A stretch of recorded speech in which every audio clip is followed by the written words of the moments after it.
Salut, c'est Todd, le plus jeune intervieweur de ce jeu français, et je suis aujourd'hui avec... Seynam. C'est qui Seynam? Seynam, c'est un jeune artiste qui est en développement depuis à peu près maintenant 2023, qui a sorti un premier EP qui a plutôt pas mal marché, qui s'appelle Seul contre tous, et qui continue dans sa lancée avec un single cette semaine, du coup, Rolling Peace. Moi je suis juste Rolling Peace, faut lequel it Rex les Bills. Le port du succès, moi je veux la casser. Non, tu me reconnais, moi je veux les K. Avec le quiche, avec le K. Les autres vont me trahir comme un bel équin. Dans le studio j'entends des échos. C'est Seynam, tu sais déjà c'est qui. Quand je pense à toi, je suis dans le mal. T'es dans ma tête, t'es all night. Pourquoi je suis passé par là? Pourquoi je peux pas en parler? Il est très professionnel, et en guise d'introduction, Seynam, c'est qui Monsieur Bianco? Wesh. Wesh. Ah, t'es vraiment fort. Ok, Monsieur Bianco, c'est mon prof de guitare, parce que je faisais de la guitare quand j'étais petit au conservatoire, et c'est lui qui m'a fait connaître la vraie musique, comment ça se passait. Et c'est un peu les tréfonds de la musique, le solfège, etc. Quand on est un artiste, on est plus habitué à la superficialité du monde musical, que ce soit le rap, etc. C'est plus un genre qui découle d'une base, qui est la musique de base, quoi, la musique classique. Seynam, t'allais au conservatoire toutes les semaines, t'étais pas très assidu en cours. Non. Tu gardes quoi comme souvenir de ces cours-là? Franchement, des bons souvenirs. J'ai rencontré beaucoup de potes à moi là-bas qui sont encore mes potes actuels. Ça m'a donné aussi une formation musicale qui est théorique, qui est vraiment, et aussi pratique, qui est vraiment très, très utile dans la musique d'aujourd'hui. Et ouais, j'en garde plutôt des bons souvenirs, sauf les moments à l'orchestre où il fallait chanter à la chorale ou à l'ensemble de guitare. C'était assez chiant. Voilà. Et du coup, je préférais aller à mes matchs de basket le samedi plutôt qu'aller faire l'ensemble de guitare et l'orchestre parce que c'était un peu chiant. Seynam, j'ai un cadeau pour toi, un premier cadeau pour toi. J'ai actuellement dans mon carton un vinyle de Led Zeppelin. Ok. C'est le quatrième opus de Led Zeppelin. Dans ce vinyle, il y a un morceau qui s'appelle Stairway to Heaven. Ouais. Est-ce que tu peux me parler de ce morceau ou pas? Parce que je sais que tu le jouais à la guitare et que tu le joues beaucoup à la guitare. Ouais, c'est vrai.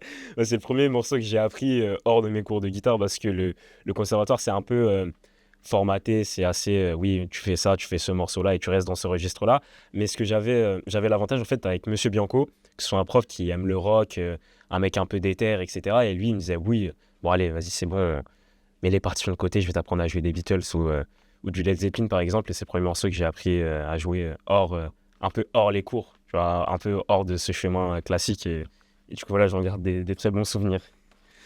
Et par rapport aussi aux premières musiques que tu as pu jouer à la guitare, j'avais un autre cadeau pour toi. T'es vraiment en fou. C'est Build to Spill, l'album, le CD sorti en 2006. Et la deuxième track, c'est un son qui s'appelle Traces. Est-ce que tu peux me parler de Traces? En vrai, je crois que c'est vraiment le premier morceau de musique dans mes souvenirs que j'ai écouté. C'est mon père, il mettait ça tout le temps dans sa Volvo quand on allait au Lila. Waouh, c'est une dinguerie, ouais, je suis des souvenirs de fou. Et je l'écoutais tout le temps, mais genre vraiment, je pense, si tu comptes en stream, je suis le mec qui l'a le plus streamé, tu vois.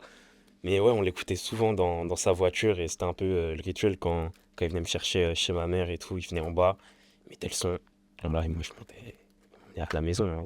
C'est des vrais souvenirs. Et c'était il y a 5 ans, je me suis rappelé que ce morceau existait et je me suis dit, mais waouh, quelle pépite quand même, quel poulet.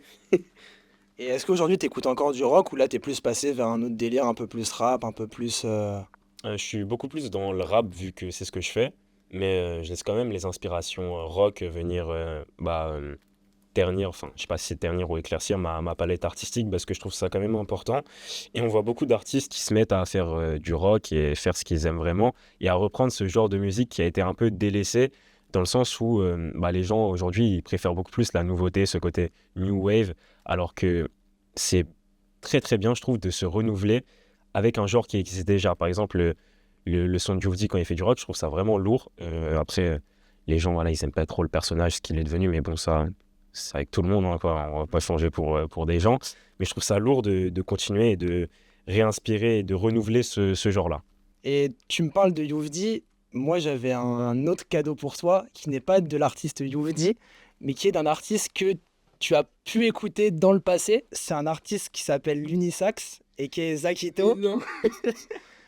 C'est un t-shirt issu de son merch exclusif. C'est la dernière pièce du merch exclusif qu'il a sorti pour son album Sultana Gêné en 2022. Et si tu regardes bien, il est signé en bas à gauche par l'Unisax lui-même qui l'a signé. Non, les gars, vrai Sakito, les gars. Moi, je stream depuis très très longtemps, hein. J'étais là, il y avait 2-3 vues sur SoundCloud. Non, les gars. Ah, c'est dingue. C'est dingue parce que c'est un genre de musique qui est très sous-coté, surtout en France. Bon, c'est pour ça qu'il s'est exporté ailleurs, mais putain, c'est lourd de ouf.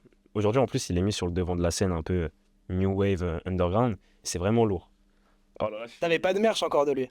Non, vraiment pas. Vraiment pas, c'est une dinguerie. Et c'est la dernière pièce, la toute dernière pièce qu'il avait en stock. Je vais lui envoyer un message, hein. Je vais lui envoyer un message et faire gros. Tu peux, avec plaisir.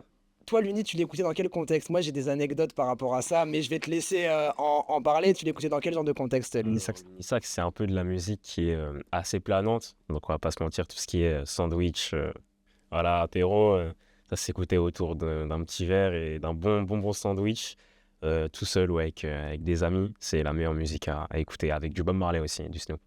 Mais Lunisax, c'était ça le contexte. Il y en a un qu'on n'a pas mentionné, c'est 410, quand même. 410, c'est qui 410 en fait?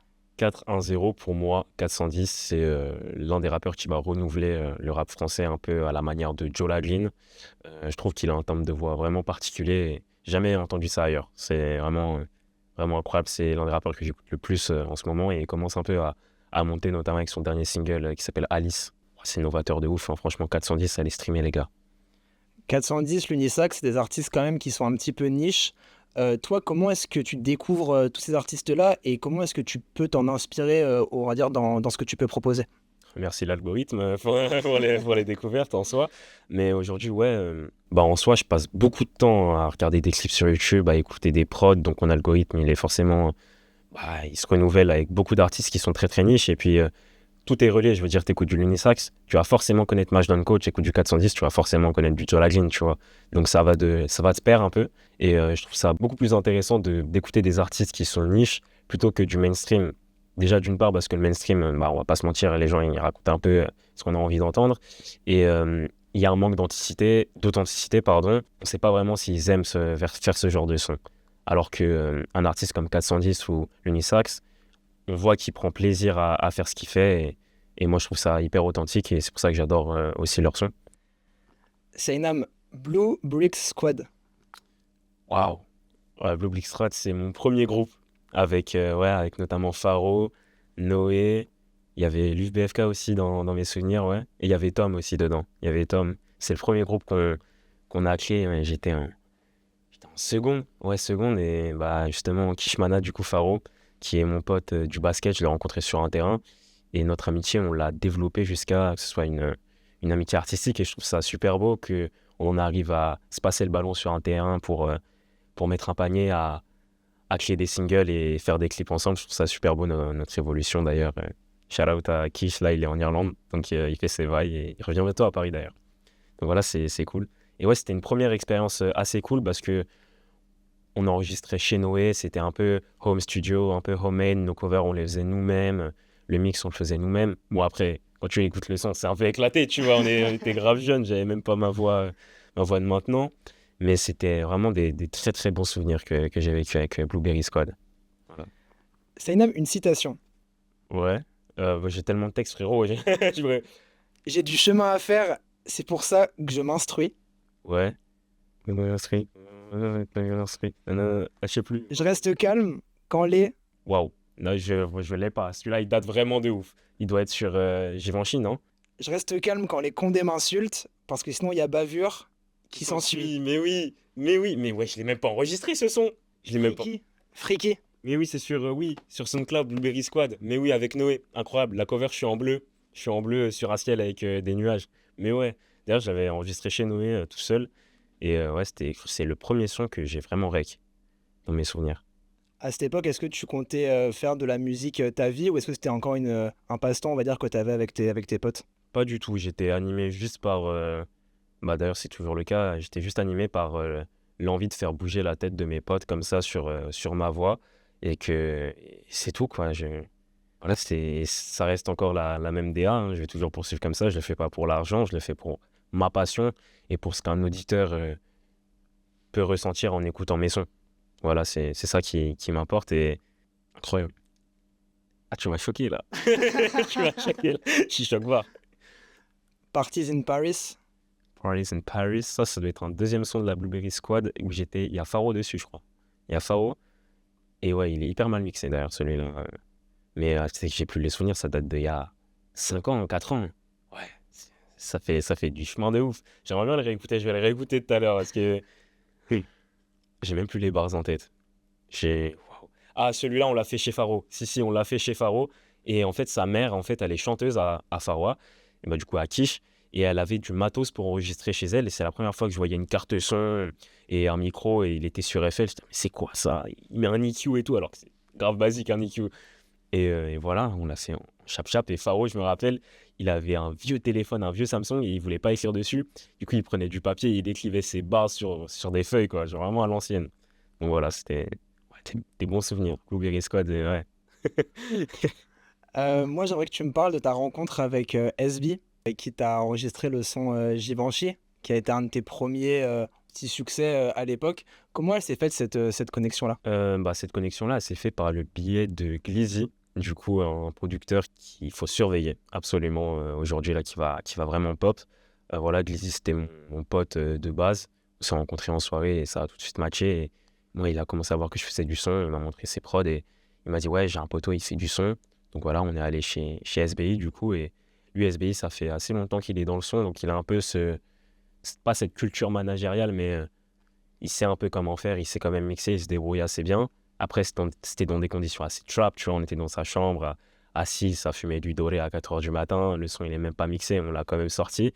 Et franchement, c'est une surprise qu'il ait pas mal marché, surtout d'ailleurs sur la tape de Louvre, mais bon. Tu parles de la tape de Louvre, c'est Louvre BFK du coup. Et, Ouais. sur la tape, du coup, c'était à l'époque Northside. Northside, ouais, le premier projet de Omar, où il y avait plein d'autres artistes. C'était une très bonne idée d'ailleurs, sortir un projet comme ça, au niveau stratégie, avec pas mal d'artistes. Et les prods, elles étaient essentiellement faites par Omar et Tom. Et on a rajouté le single Givenchy parce qu'il avait kiffé de ouf. Et voilà, et moi, ça m'a honoré d'être sur sa mixtape. Voilà. Avec SBI, c'était assez difficile au début parce que moi, j'étais assez jeune. Lui, il a quand même allez, il a 25 balais. Et moi, je connaissais pas du tout le milieu de la musique. Voilà, c'était assez compliqué de lui faire comprendre, ouais, gros, viens, on fait du son comme ça, tu vois. C'est compliqué quand on sait pas ce que ta musique, elle vaut, quand tu sais pas où est-ce que ta DA, elle va. Mais bon, ça s'est fait et avec un peu d'humanisme, voilà, on arrive à tout en vrai de vrai. Seina, on sort du rap. Moi, j'ai un autre cadeau pour toi. Je sais que t'es fan de basket. Oh le fou! Oh le fou malade! Ah, l'interview à part en couille à partir de là, les gars. Non, je vous jure. Le meilleur joueur de tous les temps, j'en ai rien à faire que les gens ils disent Westbrook, Luka Doncic, Kyrie. C'est lui. MVP Prime D-Rose. C'est vraiment une des figures du basket qui m'a le plus inspiré dans son jeu et au-delà du basket, dans sa manière d'être. Bon, il a grandi à Chicago, donc c'est le hood, hein, c'est pas la France. Hein, c'est Chicago, c'est ghetto. Il a su s'en sortir par ses propres moyens.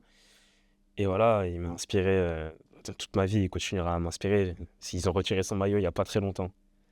L'un des sons qui a aussi le plus marché sur ma première mixtape, Seul contre tous, c'est le son D-Rose, du coup, qui parle d'Eric Rose, qui est assez sanglant, j'ai envie de le qualifier comme ça, sanglant. C'est une figurine qui est parue en 2015 et qui a été rééditée en 2023. Ouais, non, mais franchement, là, je vais le mettre bien dans ma chambre, là, à côté de mon maillot, parce qu'en plus, j'ai ce maillot-là, les gars.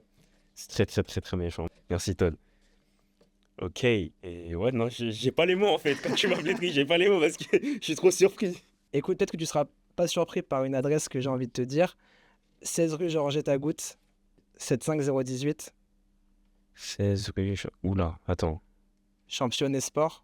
Ah oui, oui, parce que moi, je prenais l'entrée à rue Championnet, parce qu'on passait par là, parce que c'était trop long de faire le tour. Ouais, Championnet Sport, bah, c'est là où le basket, il m'a frappé pour la première fois. Parce que je fais du basket depuis mes 10 ans. C'est là où j'ai passé 5 ans dans ce club un peu mythique de Paris. Du coup, c'est là où j'ai été champion de Paris avec mes coéquipiers. Voilà, contre Charonne. Ouais, c'était contre Charonne.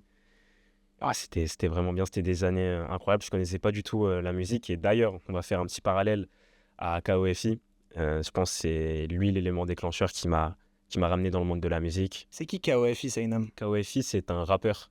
C'est un rappeur, le premier rappeur que j'ai vraiment écouté avant 410. Et c'est celui qui m'a donné cette envie de faire bouger la tête de mes potes. Parce qu'il a fait bouger ma tête de fou dans les vestiaires. Non, c'était trop. En gros, c'était un 2003, donc un cadet supérieur dans ma catégorie. Et il y a toujours ce rapport des ouais, les grands, ils chambent les petits, etc. Mais nous, il n'y avait pas ça à Championnet. C'était plutôt vraiment un collectif, une équipe, quoi. Et après les entraînements, quand on terminait, on sortait rue Georges Togut et on se regonflait devant le gymnase. Une enceinte Bluetooth. Et KOFI, il débitait ça. Hein. Ah là là, il débitait ça de fou. Et il a continué dans la musique et il faudra le surveiller parce qu'il sort aussi un EP cette année. Donc voilà, c'est lui qui m'a donné envie de faire de la musique. Et il le sait, hein, je parle souvent avec lui, il m'envoie des exclus. C'est vraiment un bon. Donc voilà, Paul, si tu regardes ça, merci gros. Et est-ce que tu portais ce maillot par T'es hasard? vraiment un fou. T'es vraiment un malade. T'as été au club. T'as été. Qui t'a donné ça? C'est Axel, il t'a donné ça. C'est une dinguerie. Je crois que c'est le maillot de ma première saison là-bas. Ouais, après, j'avais pas numéro 11. Après, j'étais numéro 10 ou 5 à l'époque. Championnet fort. Ça sent pas le U15 qui transpire. Hein.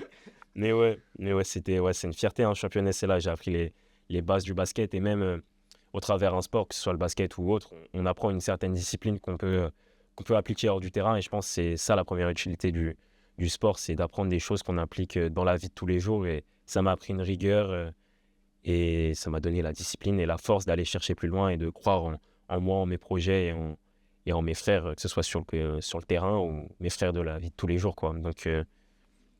Donc voilà, faites du sport et du basket, comme ça je pourrais vous laver. Apparemment, Axel, il t'en faisait baver. Axel, pire coach pire coach du monde, mais meilleur coach de mon cœur, vraiment Axel, ouais. C'était, quand je vous dis que c'était vraiment dur, c'est qu'on venait à l'entraînement, des fois on voulait pas y aller, hein. On faisait des kilomètres de marche, des pompes et tout, non, c'était vraiment... Ça m'a forgé en fait, ça m'a forgé, ça m'a donné la déterre et la dalle. La Halle Pajol, 75018. La alpajol, ah ouais, parce que j'ai fait de la capoeira avant. Ouais, C'est là où je voulais en venir. t'es fort, hein. Vraiment, ouais. C'était à La Chapelle. Je faisais de la capoeira avant, donc voilà, ça m'a un peu appris à danser et pas à me défendre. Ne faites pas de la capoeira pour vous défendre. Ça aurait l'air très très ridicule, les gars. Mais ouais, ouais. Encore une fois, ça a fait un petit parallèle avec la musique. Après, j'étais pas trop dans cette culture un peu brésilienne, etc., qui est la capoeira, mais c'était sympa. 40-42 rue Enrico Costa à Calgary. J'étais un fou, t'as demandé à ma grand-mère. T'as demandé Un restaurant de pizza très bon. t'as demandé à... Non. Oven Pizzeria. Ah oui, c'est là que j'ai mangé la meilleure pizza de ma vie, avec mon wifi, quoi. Donc ça me vient un peu... Mais ouais, c'était un très bon souvenir. Attends, je sais pas, peut-être tu peux me préciser des choses. Je sais pas. J'ai rien à préciser, c'est à toi de me préciser. Ah, là, qu'est-ce qui s'est passé ce soir-là je sais pas, ça a dû être un très bon soir pour que je m'en souvienne pas. Hein. Alors là, Seynam, le mois prochain, tu sors un projet qui sera précédé d'un EP c'est ça. où tu mets en avant deux facettes de ton personnage. Est-ce que tu peux m'en dire un petit peu plus par rapport à ça? C'est ça, donc je vais plus préciser pour la partie du gros EP, je pense qu'il y a beaucoup plus de matière. C'est une introspection sur ma vie et on dénote notamment deux personnages qui sont mes deux entités artistiques. Il y en a une que vous connaissez, c'est Senam qui est mise en lumière et une autre qui s'appelle le R, voilà, qui est plus la partie sombre de ma direction artistique, qui représente un peu tous les moments difficiles que j'ai eus dans ma vie et je pense qu'on a tous un R, je pense qu'on a tous en fait une carapace parce qu'on n'est pas les mêmes à l'intérieur qu'à l'extérieur. Et ce R, justement, il me permet d'être plus fort à l'extérieur face aux épreuves de la vie. Mais il est notamment néfaste car il a des mauvaises ondes. Et voilà quoi. Et j'aimerais m'en débarrasser et être pleinement Senam dans ma vie de tous les jours. Voilà, donc ça raconte un peu mon trajet jusque-là et comment je vais faire pour m'en débarrasser ou comment ça va évoluer ma relation avec cet alter ego artistique. Seynam, j'ai un dernier cadeau pour toi en lien avec cet alter ego. Il s'agit d'une BD, L'étrange cas du Dr Jekyll et Mr Hyde. Est-ce que tu peux m'en parler un petit peu? Est-ce que tu peux me dire ce que cette histoire représente pour toi et si c'est une de tes inspirations pour ces deux personnages-là, justement? Bah, cette histoire, elle m'a marqué, notamment par une série. C'est par là que j'ai découvert cette histoire, pas par le livre, malheureusement. Et en fait, ça raconte, pour ceux qui connaissent pas, l'histoire d'un docteur qui est en fait un peu bipolaire et qui développe une deuxième personnalité méchante avec ses passions, entre guillemets. Et quand j'ai vu la série, j'ai tout de suite cité, j'ai fait, mais en fait, ça me représente un peu parce que dans la vie de tous les jours, je suis sympa, etc. Je vais faire le parallèle avec le basket, je suis sympa, etc. On peut jouer, on peut rigoler à la cool. Mais quand il reste 4 secondes sur l'horloge, frérot, je vais te rentrer dedans, hein, c'est comme ça, hein. Si on est derrière, c'est le R, c'est tout. Du coup, voilà, j'ai tout de suite tilté. Et puis même dans les moments compliqués de ma vie, j'ai toujours utilisé ce R et cette carapace pour un peu comment dire, pour un peu me désensibiliser de tout ce que les gens pouvaient penser ou de toutes les émotions négatives ou trop sensibles que je pouvais avoir pour pouvoir faire les choses. En fait, ça me permet de mieux encaisser la pression en me cachant derrière cette carapace. Et je pense que bah, y a beaucoup de gens qui fonctionnent un peu comme moi. Merci beaucoup, Seynam. Bah, de rien. C'était Todd avec Seynam. Je vous souhaite beaucoup de découvertes, beaucoup de musique et surtout, Et surtout, aller streamer la tech, les gars, et beaucoup d'amour, beaucoup d'amour.